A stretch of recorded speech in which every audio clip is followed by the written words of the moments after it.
on the 17th floor of the Sky Lounge, we are going to have a conversation about the democratic state of Africa. You'll be hearing from people from Sierra Leone, from Gabon, from Tanzania, from, every part, like Benin, 15 countries in Africa, and these men are gathering tonight to talk about what's going on. From Zambia, let me just don't call it because I don't want to miss. But it's going to be very interesting because we're looking at human rights, we're looking at good governance, we're also looking at different areas, the economy, sustainable development, infrastructure of Africa. And I am the host, Sia Matilda Banga. You'll be hearing from us and we're going to be live.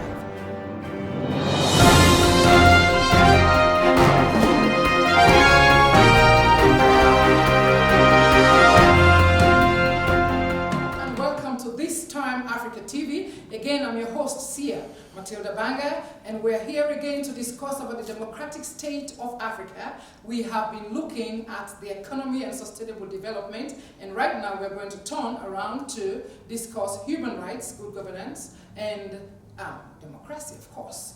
And you know what? With the emergence of the civil society in Africa, we have been able to have people rise up in process and defense of human rights. Earlier on, many, many years ago, that was not the case. And so, to have this conversation with me about human rights and democracy and good governance, I have with me here Frank Joktain. Yes, I'm a human rights activist from Gabon, and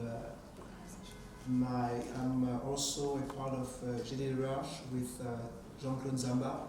So we're fighting so democracy will become a reality not only in Central Africa, but in particular in Gabon, because that's where I'm from. And I also have... my name is Leonce Byimana. I'm from Rwanda. I live in Maryland. I work for Task International. We are an organization helping torture survivors. 90% of our clients come from Africa, so the reason why I'm interested in talking about human rights. Thank you. I want you to talk a little, say to all, let the viewers know, what does TASK stand for? Because it's so very important in this conversation. TASK means Torture Abolition and Survivor Support Coalition International. So it's about torture, so you know where the human rights aspect comes in that for that organization. Yes, sir. And I'm Jean-Claude, and come from Gabon, and I'm representing the Gabonese diaspora for democracy, human rights, and good governance. Thank you very much, gentlemen. So, in order for us to talk about human rights, most times people talk about human rights and good governance. I want us to start with discussing what are the indicators for good governance? Because I know that human rights is part of it. But what are the indicators? Any of you? Well, good governance actually stems from the government actually being accountable to the people, accountable to the companies, accountable to their partners, accountable to the medias. So a lot of countries in Africa have actually subscribed to the publish what you use, where the government would actually showcase through reports about how they use the resources, the money, and it's usually a way to kind of reduce corruption, but it's not necessarily working necessarily that way, because if we are not showing how much money we receive and we want to do some pockets, corruption still goes on. But this is an opportunity to actually be able to keep the government accountable, or the people who are actually leading the government accountable. So accountability is one of the indicators. Thank you. For me, most of the problems we are seeing today are born from lack of peaceful succession of power. So this will be one of the biggest indicators of good governance. Thank you.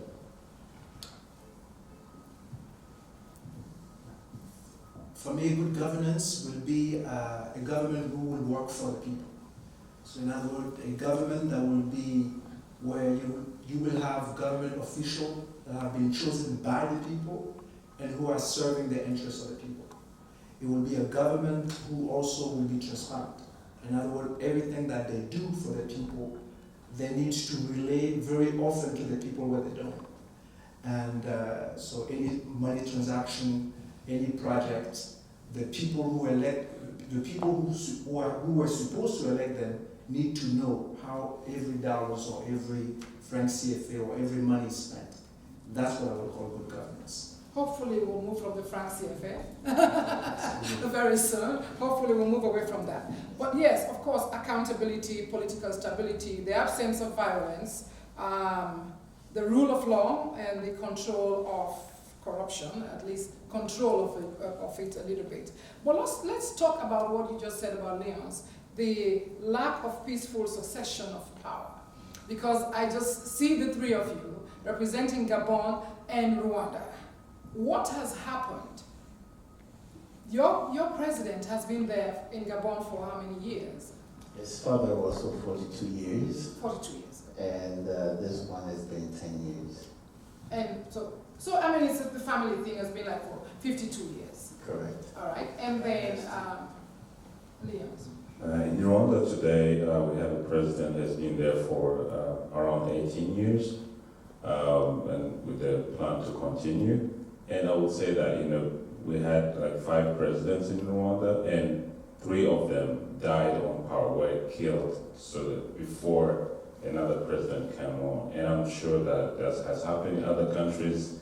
And about pre-election violence and post-election violence, I'm sure that is very common in Africa as well. So that's a very concerning issue.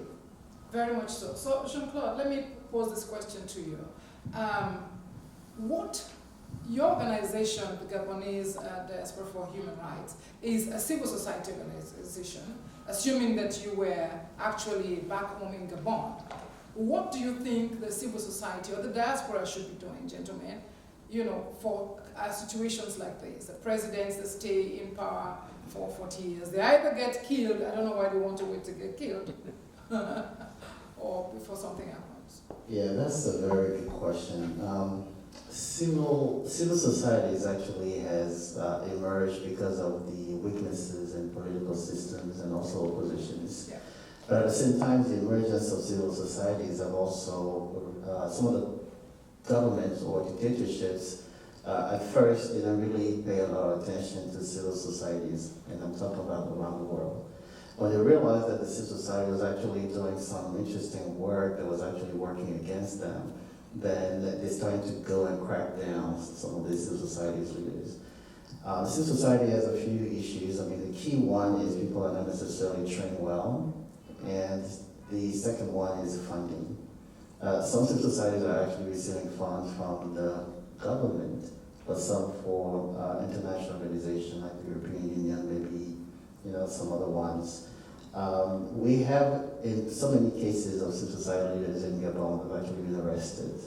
And the interesting thing about Gabon is, once you've been in jail, if you've been released, you are not fully released. You are being released under the possibility that if you do something, we'll bring you back. So your case is still open. So when you go back out, when you go out, you don't want to go back in there. Right? What we've seen over the years is we have to become very strategic and think strategically about what can we do and how can we do it. One thing that we realize is people like Ali Bongo are so careful about their image that when you actually showcase the things that they're doing, which are actually violations, they actually take account. So I think that civil society might not have necessarily the money, but the media, which is the third power, is very important in being used in those circumstances in bringing those violations. Second is awareness and training. We realized when we started our first event in 2017 that even among our members, they did not understand what human rights are. The ability for you to come and leave your country is part of human rights declarations by the UN. The ability for you to have access to good education, get access to good health care, is part of human rights. You cannot be stopped at a custom because you want to leave the country. For many years, for any citizen of Gabon to leave Gabon, they have to have a visa to leave the country. They needed a visa to leave their own country. What is that nonsense? So what we've been doing is not only educating ourselves, but also educating people to know about their rights. Thank you very much. Anybody wants to add to that? You mean the strength of civil society? Yes, yes. Well, actually, people like to stay in power, especially in Africa, because they've done so many wrong things to their own people. And I believe that if they quit power, they're exposed to all kinds of things. And the only way that they can be protected is to stay in power. And of course, being president of a country, you have a certain type of immunity and a certain privileges in the world.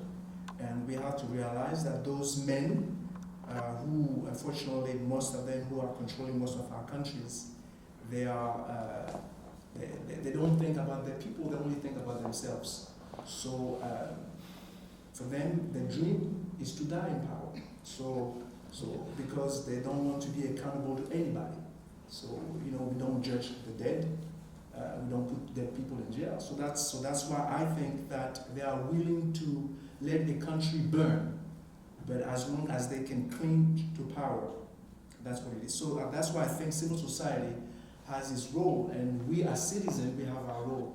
We need to tell our story. We need to become, to tell those injustices, because like Jean-Claude said, one of the things that they do not like is that we expose the things that they do in our own country. So I think we, the Africans who are outside of Africa, we need to do a better job in telling the evil that they're doing to our brothers and sisters who are back home. And that makes them feel uncomfortable because they want to appear to the rest of the world that they are Democrats, when we all know that they are not. That's right. And go ahead, Leon, because Yeah, I know that's why TASC was also initiated. Yeah, thank you. So, thank you. I think I will add to what you just said. So many African presidents, they have done a lot of crazy things so that they know if they leave power, they will be pursued. That's why many African countries are fighting to be removed from ICC. They want to go out of ICC. Many Muslim countries are going outside of ICC. Also, we have to know that some of those presidents, or most of those presidents, they came to power by coup d'etat or any other type of fighting. So that's the only way they know a president can leave the power, another one take the power. Recently, the president of Uganda was asked, I think he has been there for 33 years, he said that he would like to give the power to someone else, but he said that he thinks that he's the only person in the country who can lead the country in a very effective way.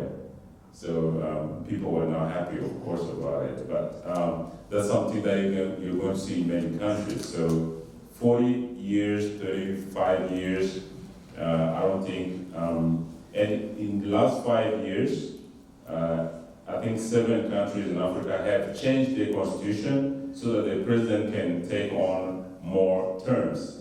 So that's because of a lack of differentiation between powers, executive, judiciary, and legislative. So for a parliament of 200 people, 300 people to vote for the constitution to be changed, only one article to be changed in the whole constitution, that the president should stay for more, like 12 years or 15 years, there's no separation of powers. And those presidents, they are very good at it to either through corruption or coercion to take taking hostage of their parliament, of their judiciary. So that is a very, very big problem that we have. That's a big problem. So that leads to dictatorship. And you wanted to add your voice to that, Matthews?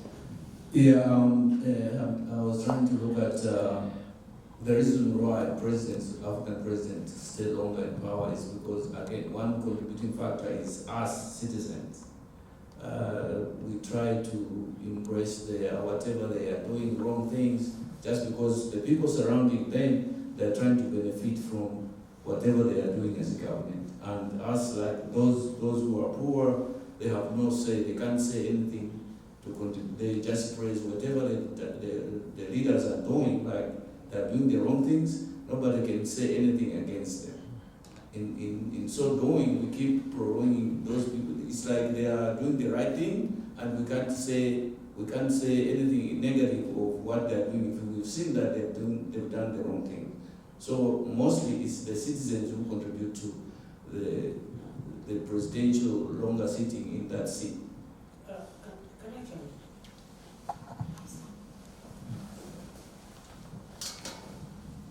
you? I tend to disagree a little bit what this gentleman just said.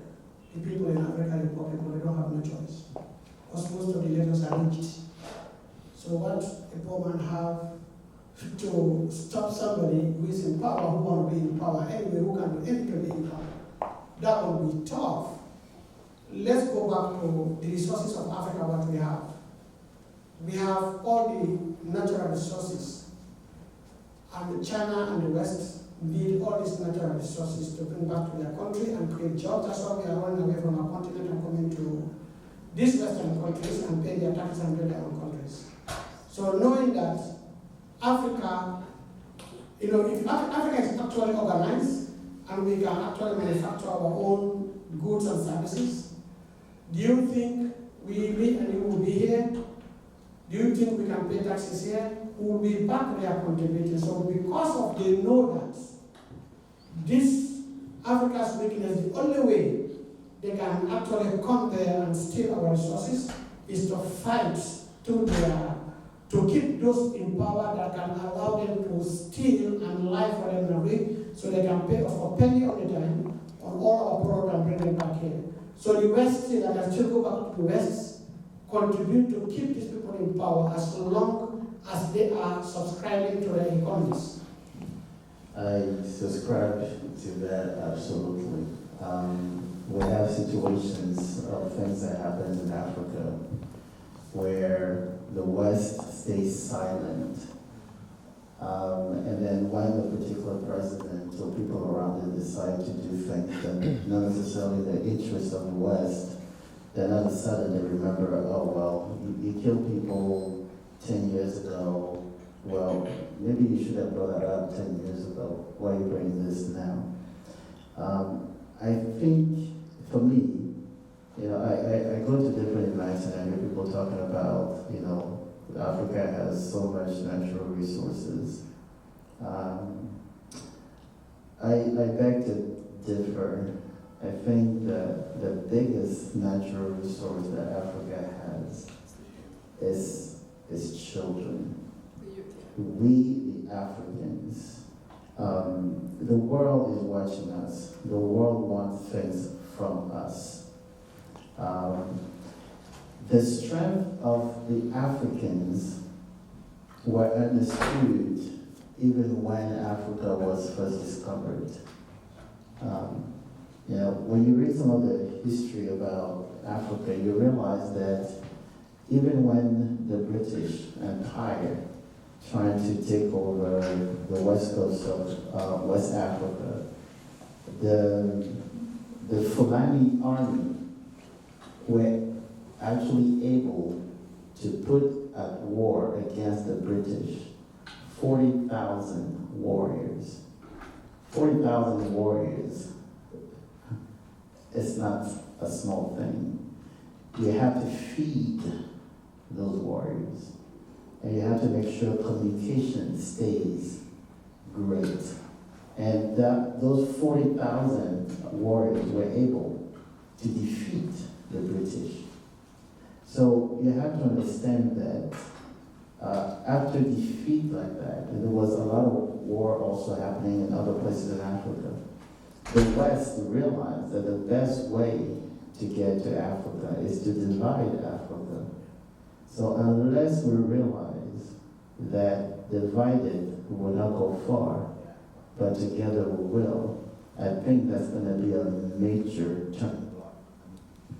I love what's happening with this thing about the French CFA when I see people from non-Francophone countries coming out and talking and say we need to change this.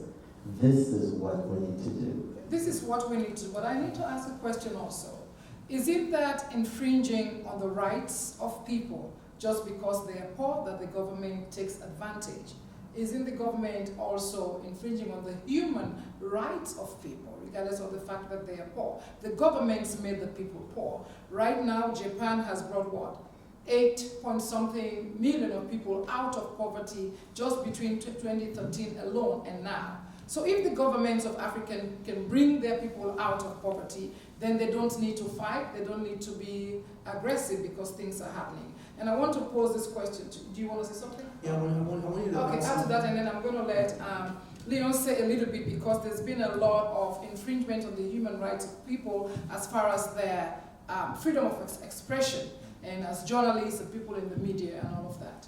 Yeah, what I want you to say is that as African, we have to learn to be proud of ourselves. The problem of Africa is not just Africa alone. Our people are right. Our people want freedom. They want democracy. They want good governance.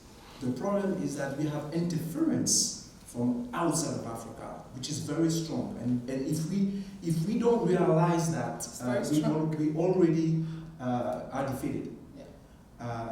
So that's very, very strong. Example, if I take Gabon, for example, in 1990, Omar Bongo was like, what? I mean, he was about to leave. He was about to leave the country because the people of Gabon were strong enough to kick him out. But something happened. The French army was involved in the ground, and it changed the whole thing, right? And like he said, sometimes when we expect them to speak for the people, they don't speak. And of course, when they don't speak, the African people, or in particular Gabonese people, we see that as a French support to the government, right? Because when they kill our own people, and the French and the world don't say anything, what does that mean to our people? That means that the world is agreeing with those corrupt government. So the question is, do we want the whole world, do we want to fight the whole world? That's the issue. And that's why I like the way he ended when he said, our salvation is unity. Yes. And I believe that the Jews, for example, are very strong, because when you attack a Jew, it doesn't matter where in the world, Jews everywhere in the world will rise up.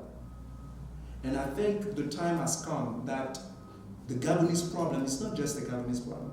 It should be a Ghanaian problem. It should be a Sierra Leone problem. Yes, it should be people from Mali, Benin. It should be our problem, because at the end of the day, we are Africans.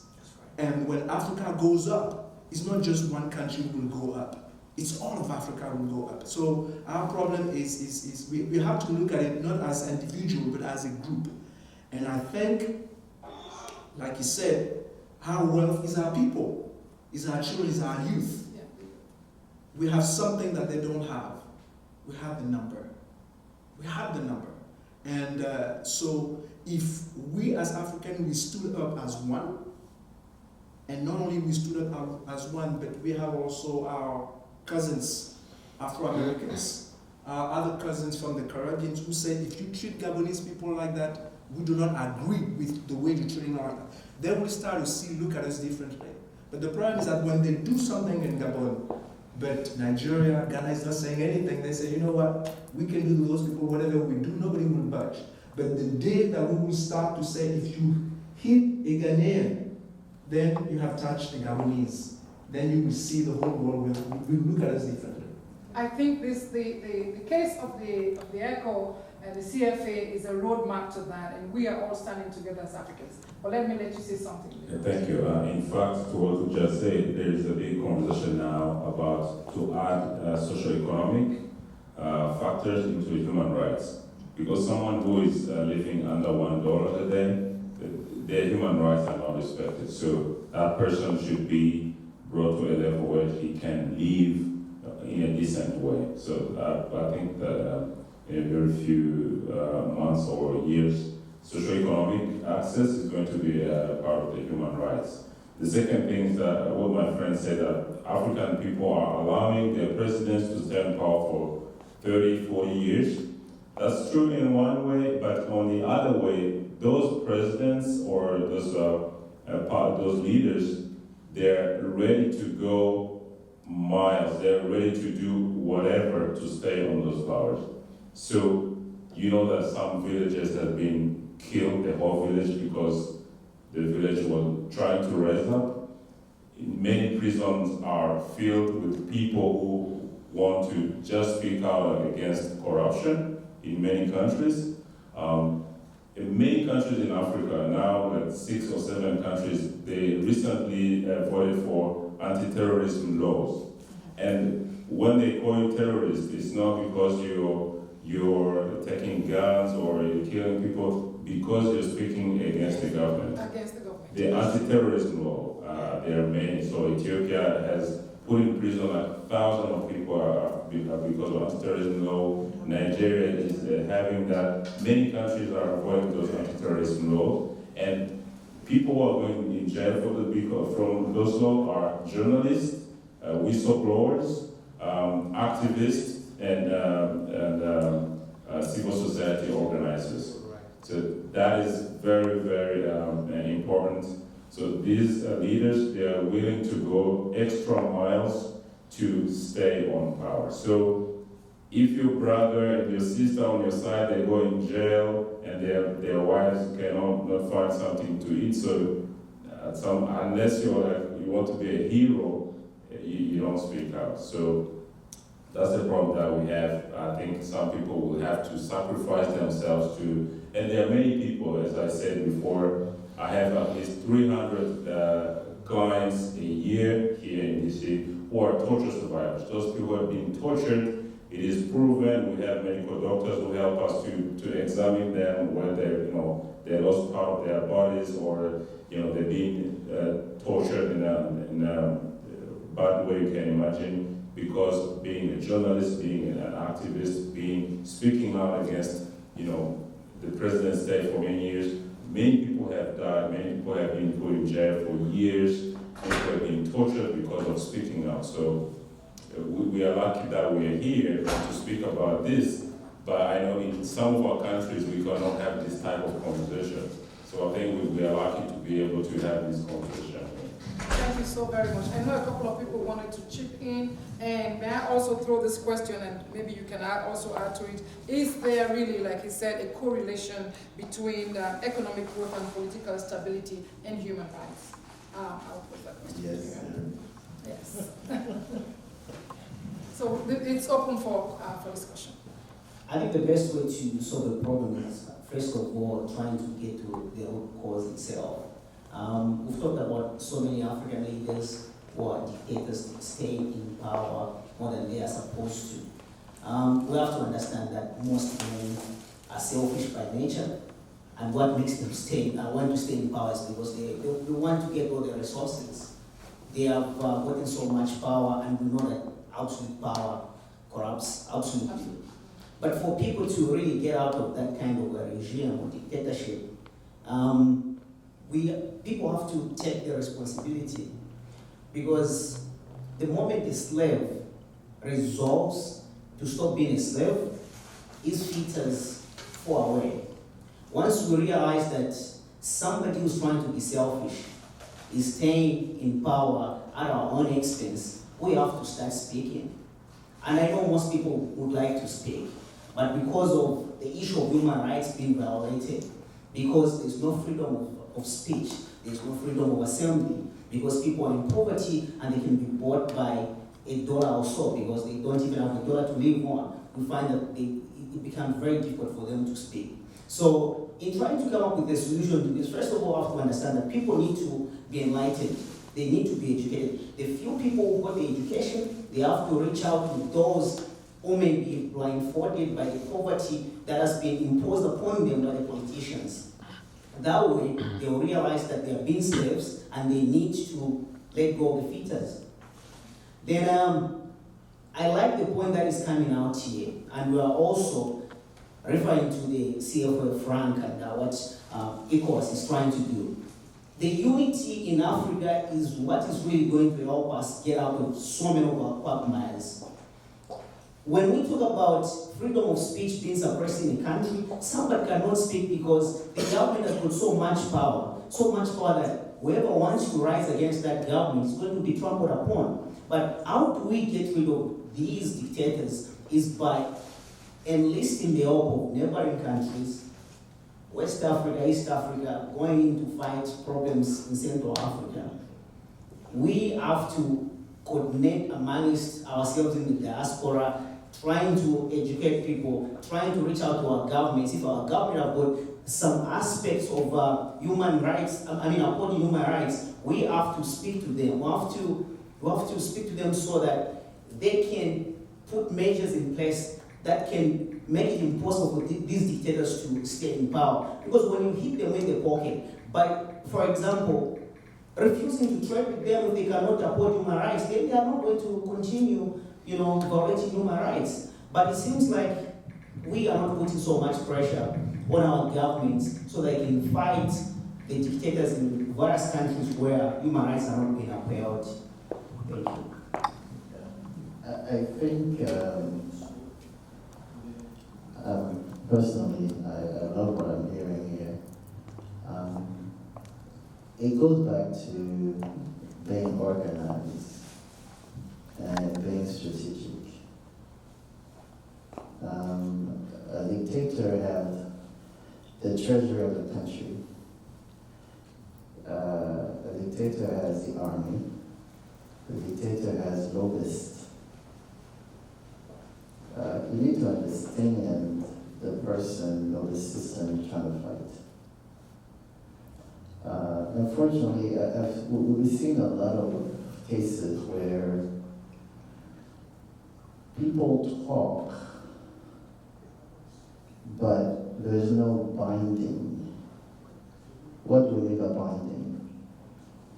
There's something that we actually understood and realized is very important, is the rule of law.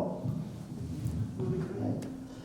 So in a country like America, you could actually put a lawsuit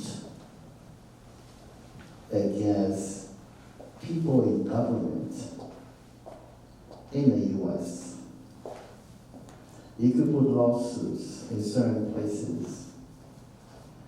See, it might take a while, but I tell you, people are very afraid about being arrested when it comes to the US or when they travel to some of these countries that actually obey or will follow or execute any particular legal event on them. Saying this because that's what we've seen. We've seen that when we do certain things, when some of these people, like what I was talking about here, Leonce, there's people that have been tortured, there's names. Right? We have cases where people were actually, they actually did recognize some people that actually tortured them. And one example was Ethiopia back then. And the person was now living here. Some of these people, they don't keep all the money and their families in the country because they know things could change at any time. So those families and their assets that they took from the government and buy the stuff here are here in Europe, in places in Asia. The things that could be done. So this particular gentleman that actually tortured a person that recognized him was a naturalized US citizen now and living a good life. But because he was able to produce facts, then the Justice Department went after and removed that person's citizenship. We have means available. It might not be it's going to have an effect right away, but you can imagine what could happen when somebody knows that, hey, I'm torturing this guy today, tomorrow I could be arrested. So you need to have leverage. Talking is not enough. You need to put actions that's going to carry a long way. I wanted to say something also is, like I said earlier, it's important for us to know who we're dealing with. I'm going to give you two examples. The first one is Haiti, for example. We all know that Haiti was the first black nation that liberated itself. They were not free by emancipation. They took their freedom from the most powerful army at the time, Napoleon. Now, when you look at Haiti, they're telling us that it's the poorest country in the world. But at the time when the French government or the French Empire had Haiti, Haiti was the most prosperous island in the Caribbean. Do you know that? So what happened? They wanted to teach them a lesson. And that lesson is coming in a subtle way also to Africa. Each time when you see African leaders who are rising up, they end up dead. In the United States, King, Malcolm X, they die young men, 39 years old, both of them. Marcus Garvey, they pin him something, right? So the struggle that we are doing, it's a struggle that is not only very dangerous, but we are dealing with interest, because the truth of the matter is, in order for some people to be on top, some people need to be down. But as an African, I refuse to be down all the time, because I know the world is cyclic.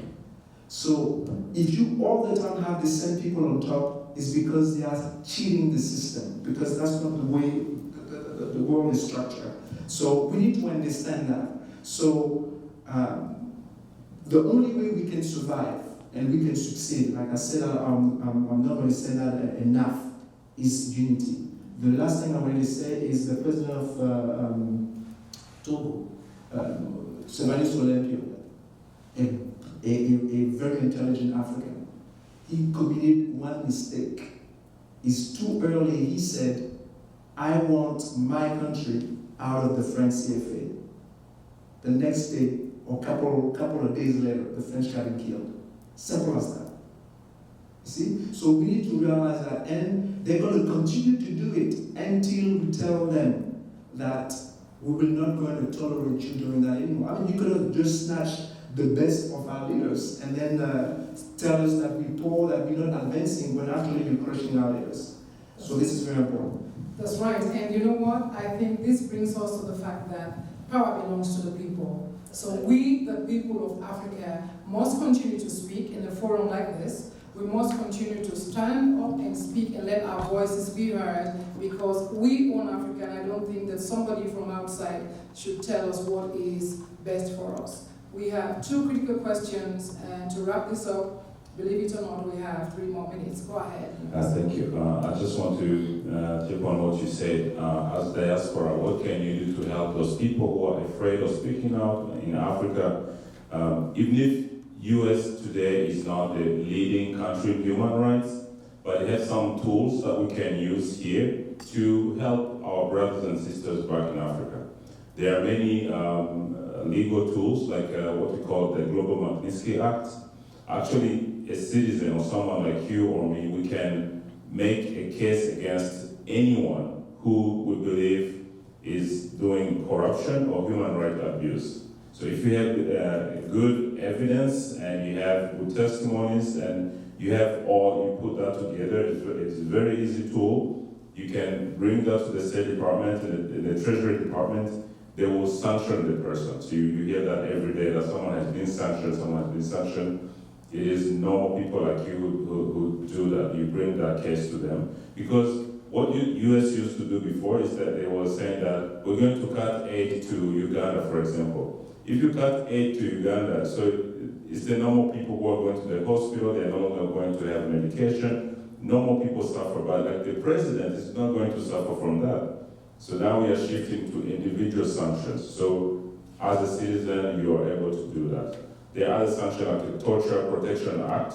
Actually, if someone has been tortured and you have evidence, the person who was involved can be sanctioned and they are asked to pay damages to that person. We've seen many people taking their money from US to Europe, so now we are working with the European Union to also to put up those type of sanctions so that that money and those assets could be seized if necessary. I think that's another topic that we have to talk about our heads of state taking money and depositing it in Europe and making their currencies stronger than ours. But Leons, before you give over the mic, I just wanted to say, what do you think that Rwanda has done differently to emerge from some of these circumstances that other African countries are facing? Because most of us look at Rwanda today as, wow, they're doing good, Rwanda, Ghana, and all of that. What do you think you people have done differently in 2 minutes? I know it's not enough, but 2 minutes. Economically, Rwanda is doing good. There's good policies about eradication of poverty, and most of it is based on community. I think we have the best, or maybe the strongest community health insurance in Africa, maybe even more than other countries. We have community-based support, like every Saturday in Rwanda, the last Saturday of the month. Everyone in the country are on the streets, cleaning up the street, helping the poor people. National Cleaning Day? Yes, Yeah. yes. And so it's based on the community, and it seems like it's working. The biggest issue is still on the human rights. Thank you. Don't you think also it's patriotism? Somebody wants to add their voice before I give the last question to Rambo. Yes. Thank you very much. I really appreciate hearing all of you, because some of the things that I have tried to communicate to our people, I'm hearing it now, and it delights me, because Africa's problem is always zeroed down to Africa, but it's not just Africa. Probably about 10% of Africa's problem is Africa. 90% of it is a formidable, structured, intelligent system that has been established. Today, America held an Africa-Washington summit. We were all here. China held a China-Africa summit. We were all here. Japan held a Japan-Africa summit. We were all here. Russia, of all countries, is holding a Russia-Africa summit. We are all watching. What are we thinking is going on? France is proposing a 2020 Africa-France summit in Bordeaux in June of next year. A scandal for Africa. So there is something going on right now that is, if you look at the global order today, where Europeans were, that forced them to make the decision to look for ends meet outside of the European continent, which actually led them to discover, quote and unquote, America and the Atlantic route to Asia and eventually Western and Southern Africa. It's happening today. Their economies are dying and they do not know how to fix it. There is a global bubble that is just about to burst. So today, if Africa is not strategically thinking of how to defend itself, when the decision is finally made as to where to go, then we are in some deep crap. If my father suffered a sickness and it wasn't solved, too bad. But if I am going to suffer the same sickness and I already know the sickness that my father suffered and I allow myself to die out of that sickness, I am a stupid person. All right, so let me ask, I know that our videographer too has a question that he told me, but I want to ask that despite the growth and creation of anti-corruption institutions, corruption continues to undermine governance process in Africa. What should we be doing about corruption? There are institutions, there are buildings, but is it functioning? I think it goes down to the people again. There's corruption in the US, as we know. I think corruption has almost become part of our societies in Africa. And I was really troubled one day when somebody kind of put that into perspective to me. They said, well, when you go to a particular store or a particular government facility and you need to have your paperwork expedited, do you give an extra $5, $10?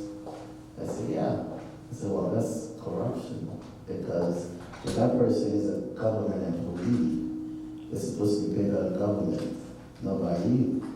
So if we continue to contribute because we want things to be expedited, one way we're contributing to that corruption.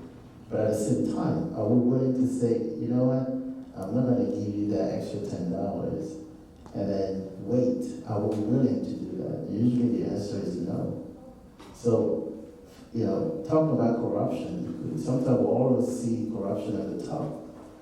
But corruption is everywhere, and we need strong people who really understand how that disease is actually stemming from present and future generations to really put an end to it. I think the real issue about corruption, as far as I'm concerned, is values. Where are our values?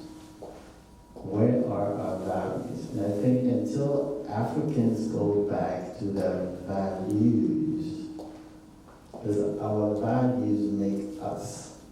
You go to certain places, the way somebody acts, you believe that's an African.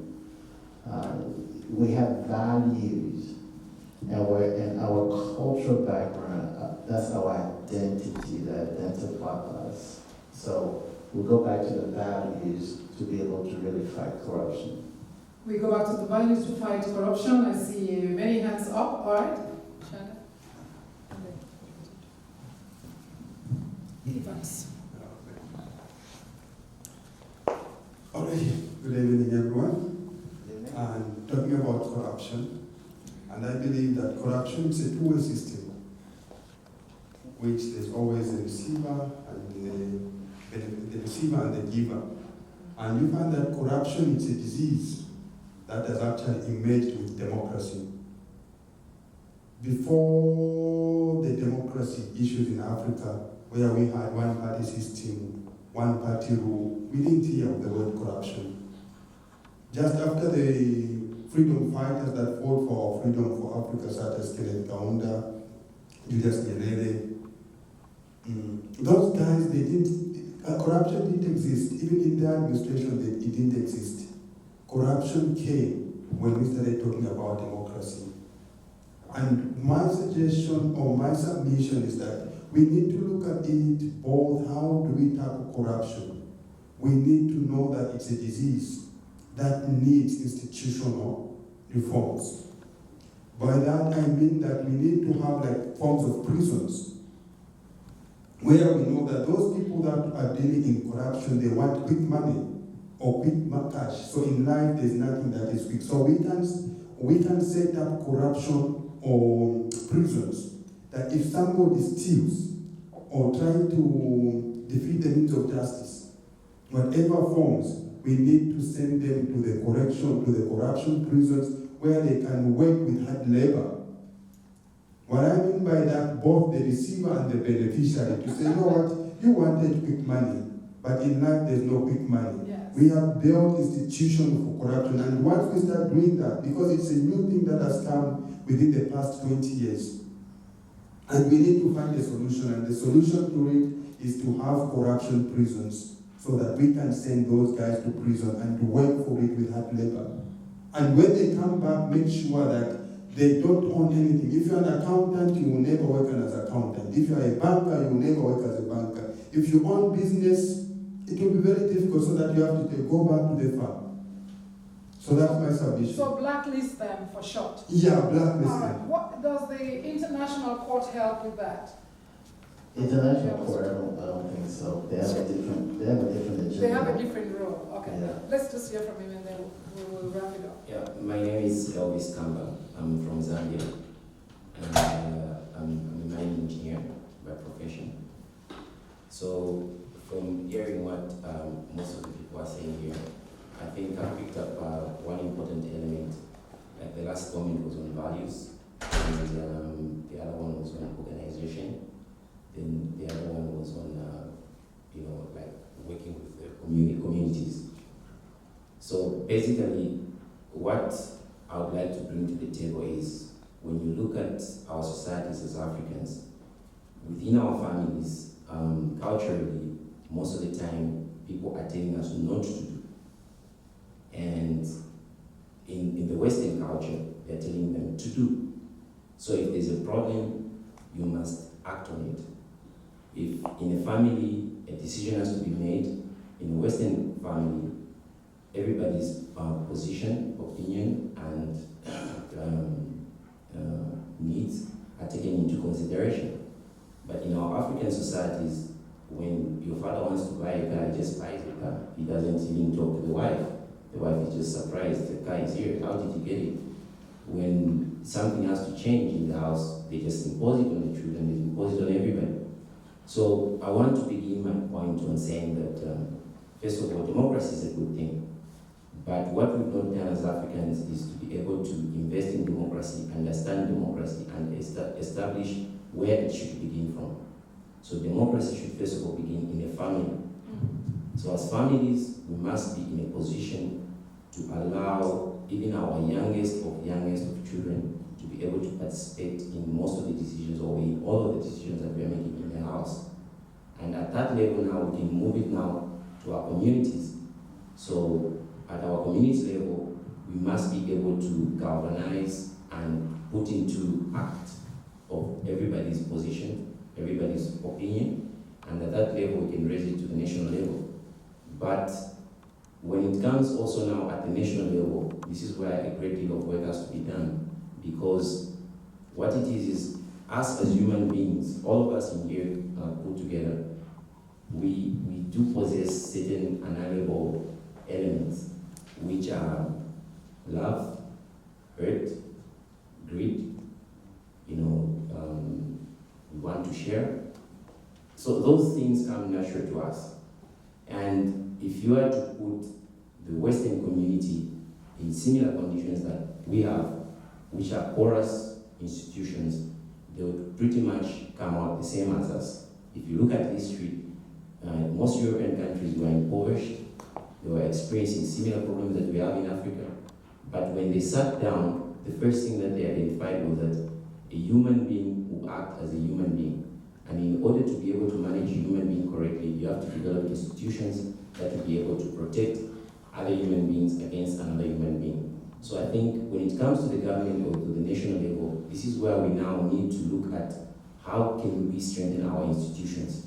How can we make our institutions in such a way that even if somebody gets power, they cannot be allowed to stay in power by the system. It's not how much money they have, or how popular they are, or how their ethnic group large it is. It shouldn't be like that. Even the minorities' position must be able to be heard, and that is why I also touched at the level of family, why democracy should be developed. In a house, we can have people having different positions. Yeah, thank you. All right, Sadiq. Sadiq's hand has been on for a little bit. I did say 3 minutes, but it looks like we're going to go on. Yeah. It looks like it's yes. Please do forgive me, because I'm going to respectfully say I don't agree with you 100%, respectfully. No problem. And this is the reason why. Decision making is not for just every head. Everyone can make decisions, but proper decision making requires knowledge, understanding of the dynamics of the issue that you're talking about. So we cannot just say that everyone who has a head should actually contribute to a decision, because in that case you would be running into some serious problems. If you have given everybody the understanding and knowledge enough to be able to make that decision, then go for it. But where it is not, you have to be very careful. And that is why democracy is actually not working in Africa, because you are dealing with a whole population. In most of these countries, What is the percentage of people who are educated? Sometimes it's even less than 15%.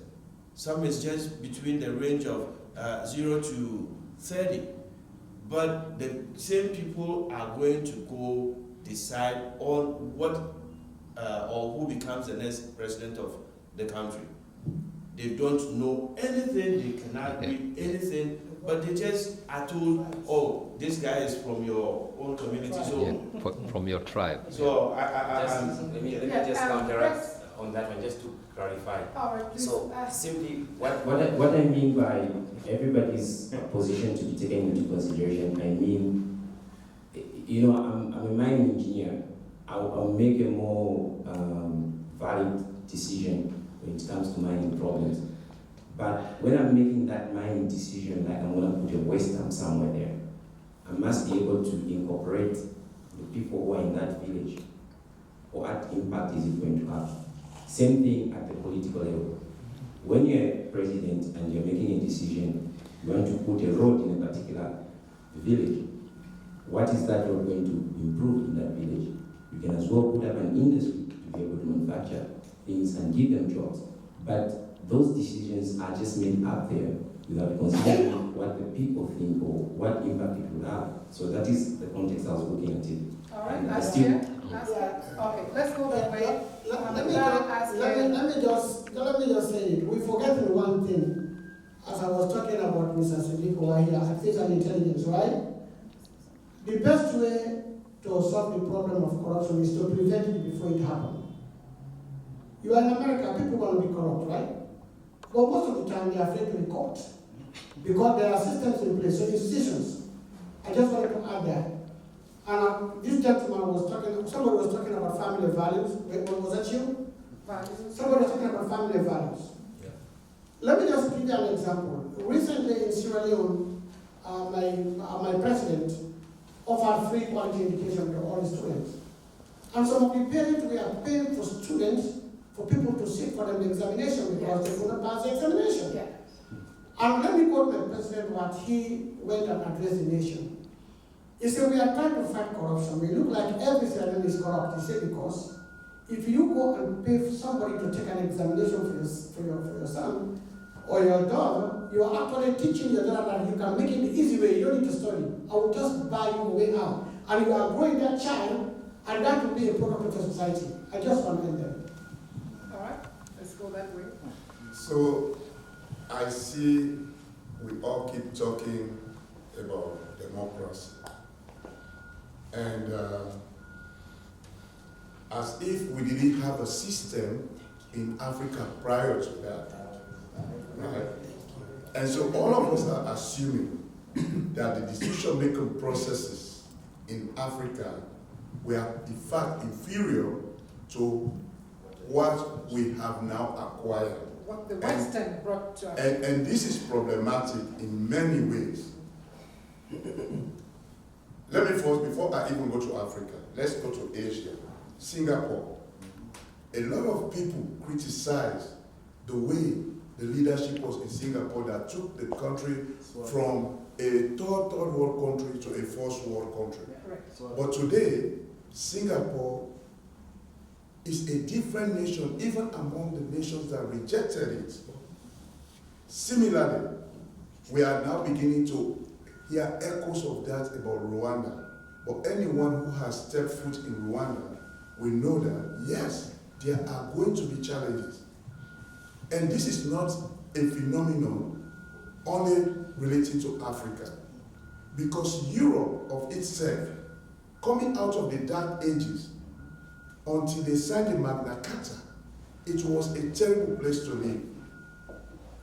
So we need to be able to understand this. I will not come and report about what should happen in my country here in America. Instead, I am going to come up with a strategy, right? We are the intelligentsia. We can create an intelligent system to infiltrate the African system in such a way. The same person that you're coming to report, my brother said 10% of the problem of Africa is Africa. 90% of the problem of Africa is the West. Because the substance that is developing this nation is not in this nation, it is in Africa. Congo will never have peace until all the minerals have been exhausted. Thank you. Congo is 7 times the size of France, more than 7 times the size of Europe. It will never have peace, right? Sierra Leone, and one thing we study also in international relations, the elections that take place in Africa are not decided by those that go to vote. They are decided outside of Africa. Even ahead of time of the... Even ahead of time. Yes. I know this for certain, not because of what I read in papers, but because of what I have experienced. So, what is our way forward? Exactly. We have to be rascals too. We have to learn to be a I rascal. want to clap for that, because I think that you have to go do the system in order for you to beat the system. You have to be talking. You have to have 5 plans. Yes. While you are given the other person a plan that he's not even thinking you are working on. You should be strategically thinking. Strategy, my brother, strategy. So we are going to take theoretical formula, like what's the guy's name who used the 5 forces, right? Competitive forces, right? Let us look at where can we enter and make sure we can actually take them off the course. Because as you said, Beijing has called Africans, we went there. Japan, we went there. Russia, we went there. Right? America will go there. France, we are going there. They have a plan. What is our plan? So that's all my question.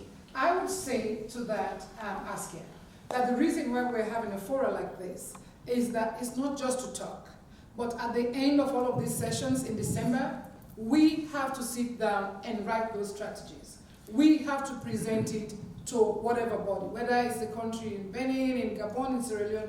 We have to make those presentations as the African diaspora intelligence, whatever, on this time, whatever name we're going to call it. But I think we have to write, not just talk and leave it as that. Very good conversation. Well, let me just make a caveat here. Again, my point here is, not everything you want to do, you want people to know. To know about. Your you see, I don't know if somebody saw that thing. I was just reading a story during the heydays of Fidel Castro emerged, right? There were intelligent operations going on. We have to learn. Yeah. We have come out. We have seen a whole lot of things. We are capable of putting together the most formidable intelligence forces. You can look at me, I will tell you one thing, but really my strategy is going this way while you are thinking this way. And by the time you realize it, I'm stronger. Let's start to win battles, then we'll win the war. Let's do it right there, all of us, yes. And I cannot agree more. And that's why I say it's important that we go back to our identity, knowing ourselves. I'll tell you one thing that the French did when they went to some of the former colonies. They realized that we had democracy through the different chieftaincy that we had. No decision, and the decisions that were actually being made were actually collegial decisions. That's democracy. That's the essence of democracy. And you know what they did? They realized that if we let this go, those countries gonna still find a way to be one. So what they did, they actually leveled down the chieftaincy to actually be to almost just a title. And contrary to some countries like Botswana, Botswana have what they call cutlass.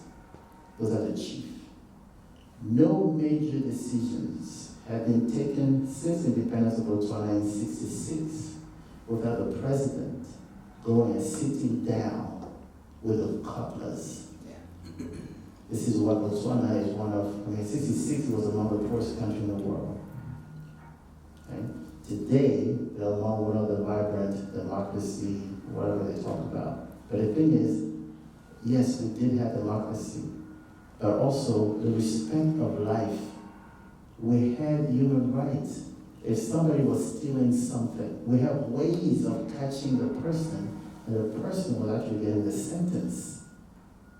So until we go back and knowing who we are, it's going to be hard to move forward. Look at Japan, for example. Japan is a country of values. Right? We all know that. And that's what's making them strong. Nobody's going to tell the Japanese that when you greet me, you don't bow. That's part of their values. They don't talk much, but they do a lot of things strategically. Strategically in the background. Let's hear from Jude, and then we'll end up with you guys. Thank you. I'm very happy with what I'm hearing, and I couldn't agree more. We have to remember democracy is a foreign concept. And it is causing us issues in Africa today because it's foreign to us. We're still trying to grasp it, to understand it. Correction, Western democracy. Yeah, but we didn't have that word. But okay, but yes, Western democracy. It came to us and we decided to learn how to do it and try to do it, started to do it also. And that's why we are failing. And instead of trying to get it right, or get the best out of it, we are just using the loophole to benefit our own selves, meaning the people in power. The other concept that I want to add, or the other thing that I want to disagree a little bit with, is that I'm a big believer of when something happens to you, it's your fault, not the other person's fault. You have to change you. You have to fix you so that what's happening to you stops happening to you or changes. What's happening to Africans is actually 95% of Africans. We need to go back to our root. We need to know who we are. We need to be ourselves. We need to be proud of who we are.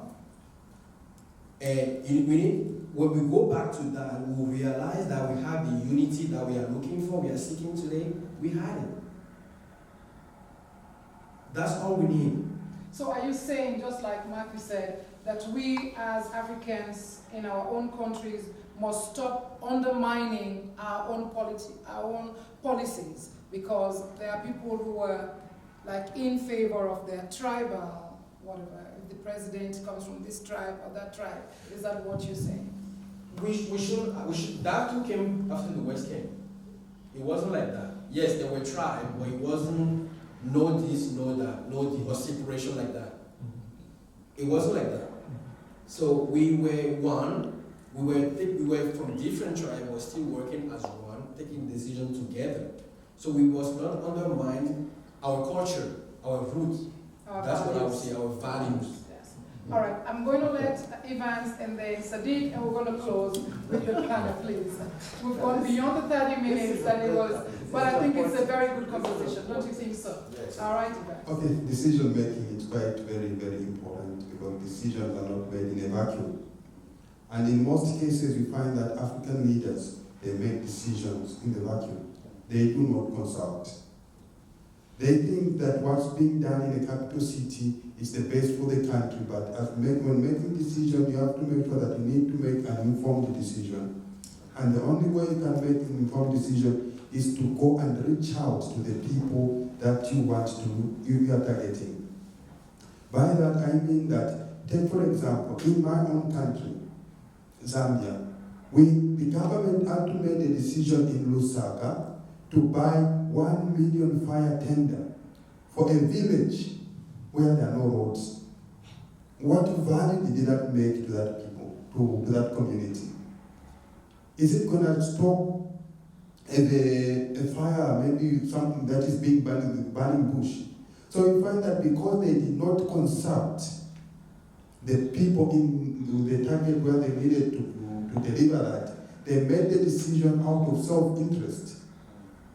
And that's the problem in Africa. Leaders are making decisions out of personal interest of I, me, myself, instead of saying, okay, we are want to make this decision.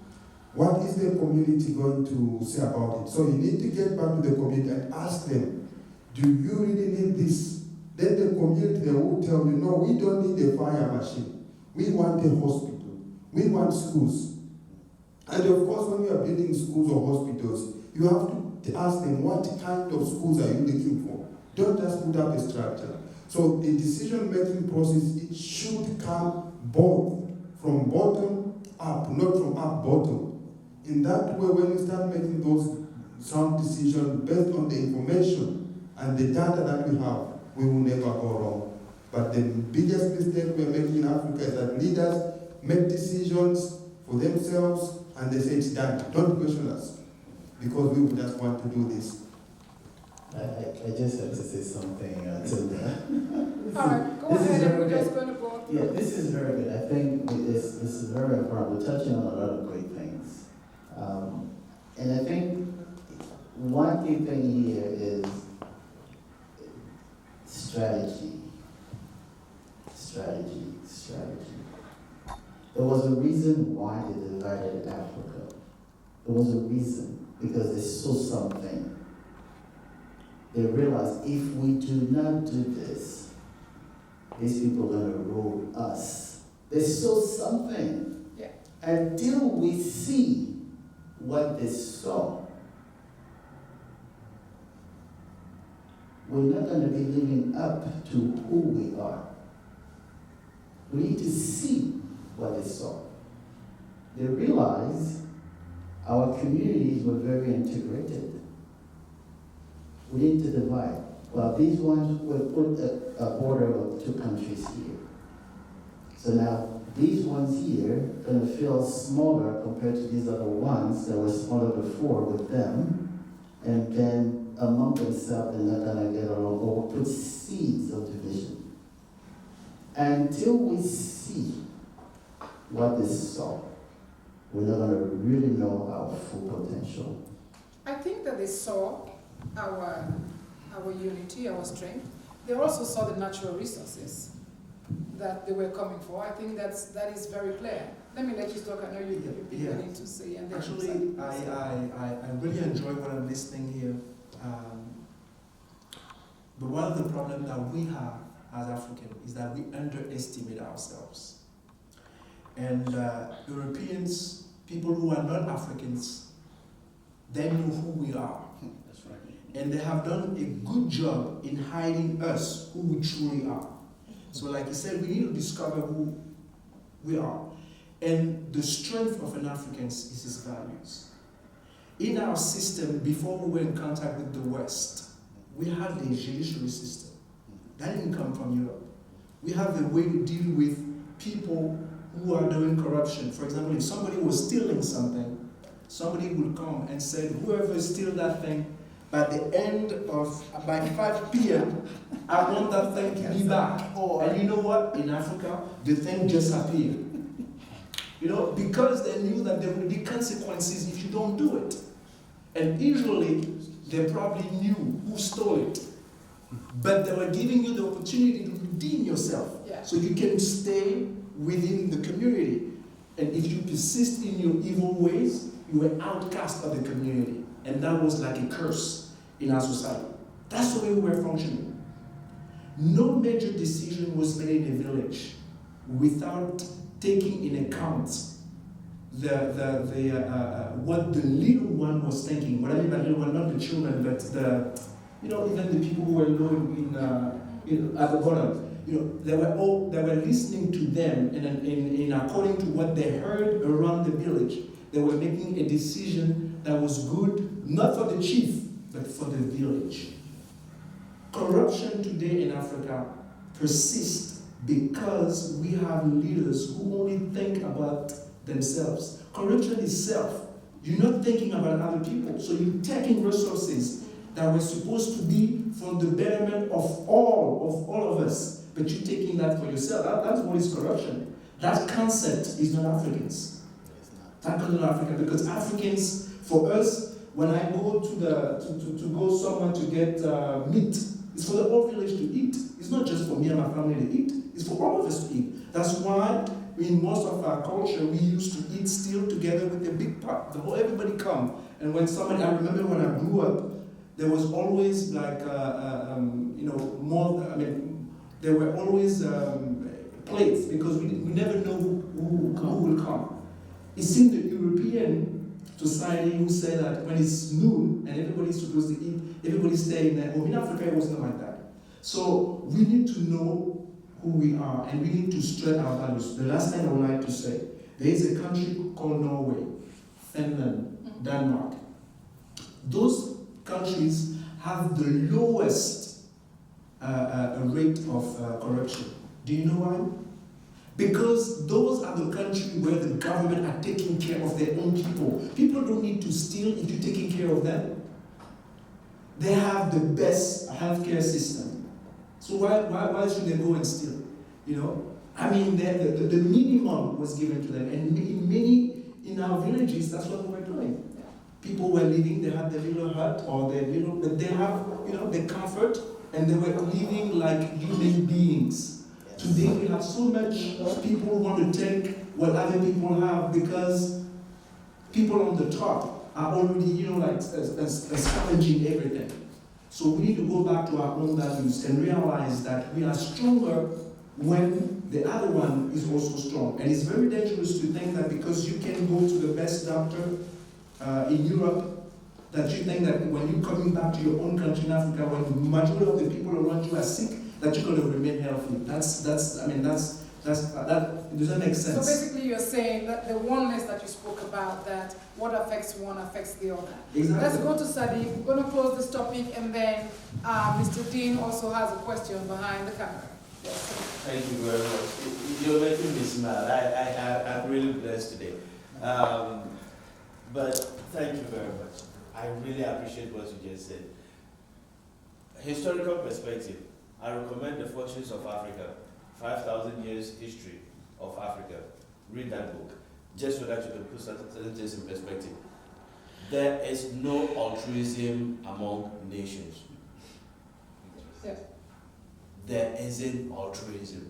Whatever a Western country is doing is making 1,000-fold back out of it. And that is one big mistake that Africans always assume. We need to get rid of it. And lastly, information flow. Strategically, intelligently, Africa can do this, and we can actually develop the intelligence that, who here knows that the Somali community is the most intelligent African community in the United States? And I'm going to say this on record. The intelligence of this country has tried to penetrate into the Somali community and has not been able to do that. Yeah. Just keep that in mind. That's right. Okay, so, last thing. Yeah, there are so many interesting things have been said here. We've talked about going back to our own values.